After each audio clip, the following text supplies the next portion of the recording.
Most people still shop for protein the same way they did a few years ago. They walk into the store, head straight for the meat case, and build the week around chicken, beef, and eggs. It feels normal. It feels efficient.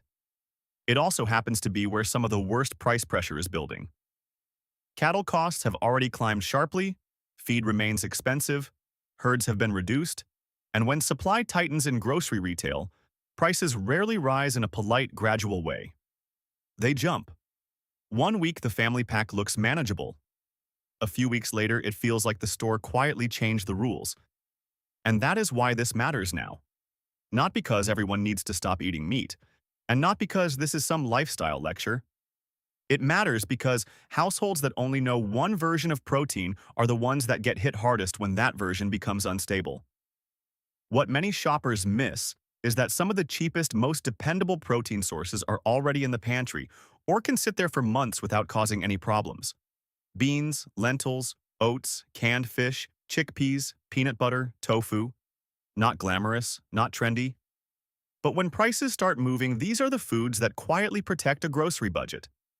And in many cases, they cost far less per gram of protein than meat. For some households, shifting even part of the week away from meat-heavy meals can cut grocery spending in a meaningful way. Not by sacrificing nutrition, but by expanding options. That is the real advantage here. When prices spike, prepared shoppers do not panic. They pivot. And once you see how these foods actually work, the meat aisle stops having so much control over your budget. Beans are the obvious place to start, and also the place many people overlook because they seem too simple to matter.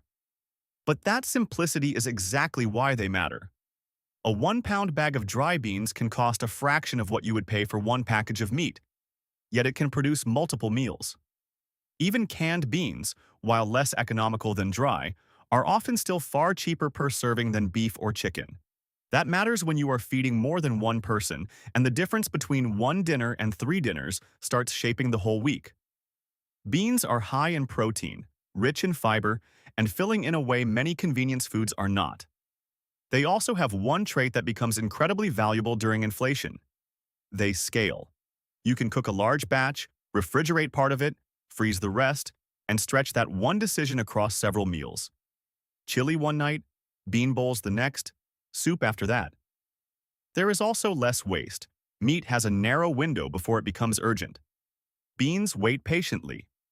They do not punish you for changing plans on Wednesday. And that is really the business logic behind why they protect a budget so well. Shelf-stable foods reduce pressure. Reduced pressure means fewer last-minute store trips. Fewer last-minute trips usually mean fewer expensive decisions. If you want one food that functions like a financial stabilizer in the kitchen, beans are hard to beat. And once you start noticing how many meals they can replace or extend, the next category makes even more sense. Lentils solve a different problem. Beans are dependable, but they usually require more planning. Lentils are what you buy when you want the same budget logic with far less waiting. They cook fast, often in 15 to 20 minutes with no soaking. That one detail matters more than people think, because the cheaper a food is in theory, the less useful it becomes if you never actually cook it. Lentils remove that excuse. They are one of the fastest ways to turn a low-cost staple into an actual meal on a tired weeknight. They are also protein-dense for the price, high in fiber, and extremely filling. Compare a pot of lentil soup, lentil curry, or lentil pasta sauce with the cost of building the same number of portions around ground beef, and the gap becomes obvious very quickly. This is where shoppers often get trapped by habit. They assume cheap means inconvenient. Lentils are one of the clearest examples that it does not have to. They are inexpensive, fast, easy to season, and absorb flavor well enough to work in meals where meat used to do all the heavy lifting. There is a small health advantage too. The fiber tends to make meals more satisfying and energy more stable than many ultra-processed alternatives. But financially, the bigger point is flexibility. When a food is cheap, quick, and stores well, it becomes useful in real life, not just on paper. And the next pantry staple works for a similar reason, though in a very different way. Peanut butter is not usually framed as a serious protein strategy, which is strange because in terms of pure efficiency, It is one of the most practical foods in the store. It is calorie-dense, contains a decent amount of protein, lasts a long time, and does not require refrigeration before opening. In periods of rising food costs, that combination becomes very powerful. You are buying something that can anchor breakfasts, snacks, sandwiches, sauces, and emergency meals without asking much from your time or your electricity bill. It is also one of the cheapest protein sources per calorie available. That distinction matters. Not every household is just trying to maximize protein grams in isolation. Many are trying to stay full, reduce snack spending, and avoid the expensive trap of buying lots of small convenience items that somehow disappear in 2 days. A spoonful added to oats makes breakfast more substantial. Spread on bread, it becomes a cheap lunch. Mixed into noodles or a simple sauce, it can turn a basic dinner into something more filling. This is survival-level efficiency disguised as an ordinary jar. The only caution is to look at what you are buying. Some versions are basically dessert with a protein label attached. A simpler peanut butter, with fewer added ingredients, often gives you better value. And if that sounds almost too basic to be useful, oats deserve the same reconsideration. Oats are often treated as a cheap carbohydrate and nothing more. That misses the point. Yes, oats are inexpensive and primarily known for slow-burning energy, but they also contain meaningful protein for the price, especially compared with the cost of many boxed breakfast foods. This is one of the quieter grocery traps.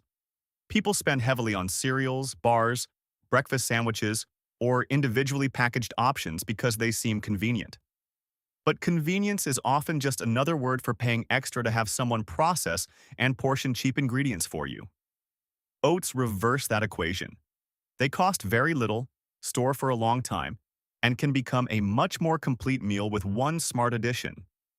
Add peanut butter, seeds, milk, yogurt, or even a side of eggs when prices are reasonable, and suddenly breakfast stops being a budget leak. There is also the staying power. A bowl of oats tends to hold up better than sugary cereal, which can reduce the constant cycle of snacking later. That does not sound dramatic, but repeated snack purchases are where a lot of grocery budgets quietly erode. And this is an important theme running through all of these foods.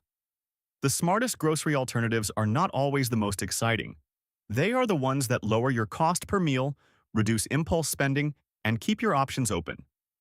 If you prefer to keep some animal protein in the mix, there is one category that often makes more sense than shoppers expect. Canned fish is the hybrid strategy.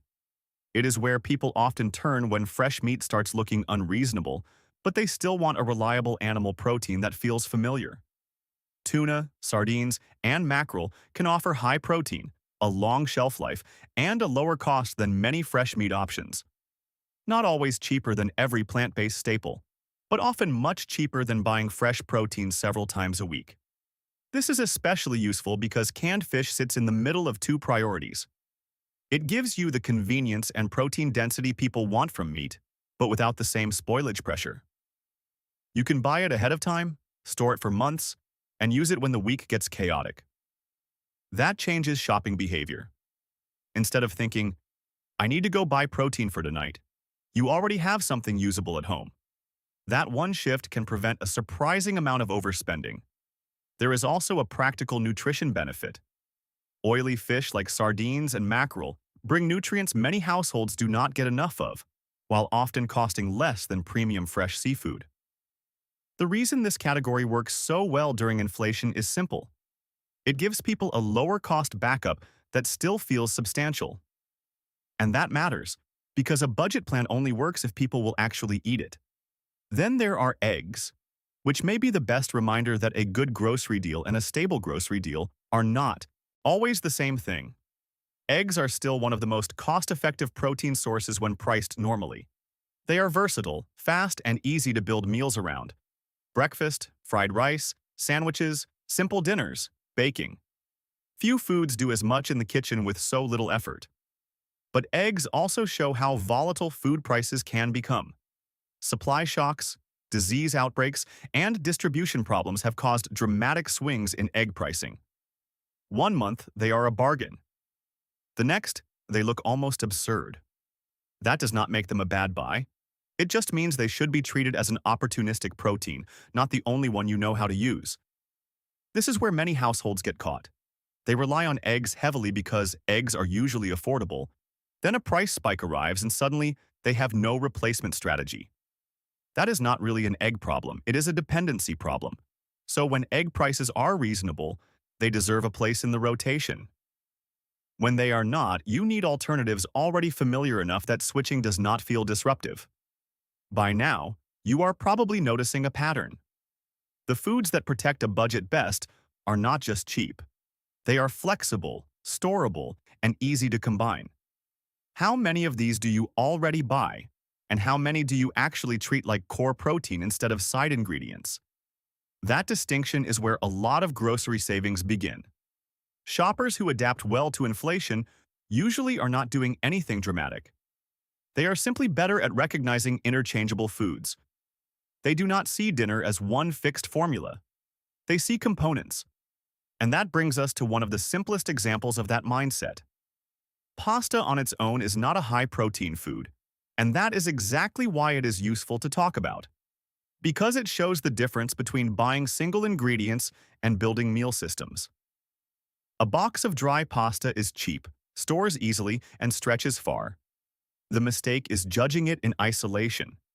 Pair it with lentils, white beans, chickpeas, canned tuna, or a simple peanut-based sauce. And now the economics change. You are no longer buying an expensive centerpiece and surrounding it with extras. You are building a full meal from low-cost parts. That approach tends to lower the average cost of dinner without making meals feel sparse. Pasta also helps with acceptance. If someone in the household is skeptical about swapping out meat, familiar formats make the transition easier. A lentil bolognese or pasta with tuna and beans feels much less radical than announcing that dinner is now a lecture on food economics. This matters because affordability has to survive contact with real people. The best budget food is not just what is cheapest. It is what gets eaten, repeated, and turned into habit. And once you start thinking in combinations instead of categories, chickpeas become much more interesting. Chickpeas have quietly become one of the most useful budget proteins in the store. They are cheap, versatile, easy to store, and they fit into more meals than many people realize. They can become hummus, roasted snacks, curries, soups, salads, grain bowls, wraps, or a meat extender in dishes that do not need a large amount of animal protein to feel complete. That range is a major advantage. The more ways a food can be used, the less likely it is to sit in the pantry until it becomes a symbol of good intentions. There is a reason chickpea-based products have grown so quickly. The base ingredient is affordable and adaptable, but there is an important distinction here. The closer you stay to the plain chickpea, canned or dry, the better the value usually is. Once chickpeas are turned into premium snacks, specialty pasta, or trendy convenience foods, the markup often becomes the main ingredient. That is a useful rule far beyond chickpeas. Inflation does not just raise prices, it magnifies markups. The more packaging, branding, and processing wrapped around a basic food, the more room there is for unnecessary cost. So the smart move is often to buy the plain version and do one small step yourself, which leads directly to a category people underestimate until budgets get tight. Flour and basic baking may sound old-fashioned, but when grocery prices rise, old-fashioned starts looking surprisingly intelligent. Processed foods often get expensive faster because you are not just paying for ingredients. You are paying for processing, packaging, transportation, branding, and the convenience premium. A bag of flour is different. It is a base ingredient. Base ingredients often remain relatively efficient for longer, even when the products made from them become noticeably more expensive. That means flour can give you a small layer of independence from store pricing. Bread, flatbreads, pancakes, simple doughs, thickening soups, stretching meals. None of this needs to become a hobby. It is not about turning the kitchen into a frontier cabin. It is about knowing that when prepared foods become irritatingly expensive, you still have options. There is also a hidden financial benefit here. Basic baking shifts you away from buying food in its most marked up form. And once you learn even one or two simple uses, the store loses a little of its power to charge premium prices for ordinary staples. In a high-cost environment, even modest self-sufficiency matters. Not total self-sufficiency, just enough to stop paying luxury rates for basic calories. Now, if you want concentrated nutrition in small amounts, this next group can help, though it needs a slightly careful approach. Seeds and nuts are small, but they are dense, useful, and often overlooked as support foods that make cheap meals more complete. Pumpkin seeds, sunflower seeds, almonds, peanuts, and similar options bring protein, calories, texture, and storage life. Sprinkle them over oats, salads, soups, yogurt, rice bowls, or vegetable dishes, and suddenly an inexpensive meal feels more substantial. The reason this matters is not that seeds and nuts are always cheap by the pound. Some are not. The point is that they are efficient in small amounts. A few tablespoons can improve satiety, add nutrients, and make simpler meals feel less repetitive. That can help households stay with lower-cost eating patterns instead of bouncing back toward expensive takeout or convenience food out of boredom. This category also shows the difference between smart buying and blind buying. Plain sunflower seeds or peanuts may offer solid value. Premium trail mixes and tiny flavored packs often do not. Again, processing and packaging tend to be where the money disappears. So use these foods strategically. They are not always the foundation of a budget protein plan, but they can strengthen one very effectively. And if there is one modern category that proves cheaper protein does not have to mean old pantry staples alone, it is this one. Tofu and simple plant proteins are very different from the expensive fake meat aisle that attracts attention and burns through budgets. That distinction matters. A block of plain tofu or tempeh where available can still be significantly cheaper than many meat products while providing substantial protein and a lot of flexibility. Stir-fries, curries, bowls, soups, sandwiches, baked dishes. The texture is different from meat, of course, but that is not necessarily a disadvantage. It simply means it works best when treated as its own ingredient instead of a perfect imitation. This is where shoppers sometimes make an expensive mistake. They decide to try eating less meat, skip over the basic plant proteins, and go straight to heavily branded substitutes designed to look like burgers, nuggets, or sausages. Those products can be useful occasionally, but many are priced like novelty items, not budget staples. Plain tofu is the opposite. It absorbs flavor well, cooks quickly, and stays affordable enough to use regularly. Tempeh can cost a bit more, but still often compares favorably with meat while offering strong protein value. So if the goal is financial resilience, the basic versions win. Not the ones with the loudest packaging, the ones that quietly do the job. And that leads to the real mindset change underneath all of this. Most people wait until prices go up. Then they react emotionally. They panic a little, complain a lot, and try to solve everything in one rushed shopping trip. That is understandable. It is also expensive. Smart households tend to move earlier and more quietly. They build familiarity with alternatives while prices are still manageable. They learn 2 or 3 bean meals before they need them. They keep lentils on hand before eggs spike. They treat canned fish, oats, peanut butter, and tofu as normal foods, not emergency foods. That is what makes them more resilient. Not perfection. Not discipline, worthy of a documentary soundtrack. Just familiarity. And the biggest mistake everyone else makes is continuing to believe that protein equals meat. That idea worked reasonably well when meat felt more stable and more affordable. It works far less well when the most familiar aisle in the store becomes one of the most volatile. The reality is much simpler and much more useful. Protein is everywhere, if you know how to look for it and how to combine it. Once you understand that, price spikes stop feeling like a trap with no exit. You may still buy meat. Most people will. But you buy it from a position of choice, not dependence. And that is the deeper financial advantage here. Once your kitchen can produce filling, high-protein meals from a wider set of ingredients, shortages matter less. Price swings matter less. Last-minute shopping matters less. Panic buying starts to look what it usually is: a tax on people who ran out of options. When you see food this way, A pantry stops being storage and starts being insurance. That is not a dramatic idea. It is a practical one. But practical ideas are often the ones that save the most money. So the next time you walk through the grocery store, notice where the pressure is. Notice which foods demand urgency and which foods offer flexibility. Notice how often the most expensive products are simply the most processed version of something basic. Once you recognize that pattern, shopping changes. You feel calmer. You compare better. You buy with more intention. And over time, that can matter just as much as any single price difference, because the goal is not to build a perfect diet or win some purity contest in the produce aisle. It is to make sure your household stays fed, stable, and less exposed to the worst swings in food pricing. If this helped you think differently about grocery spending, consider subscribing. And if you want to go deeper, watch the next video, where we break down the grocery items most likely to get more expensive next, and what smart shoppers buy before that happens.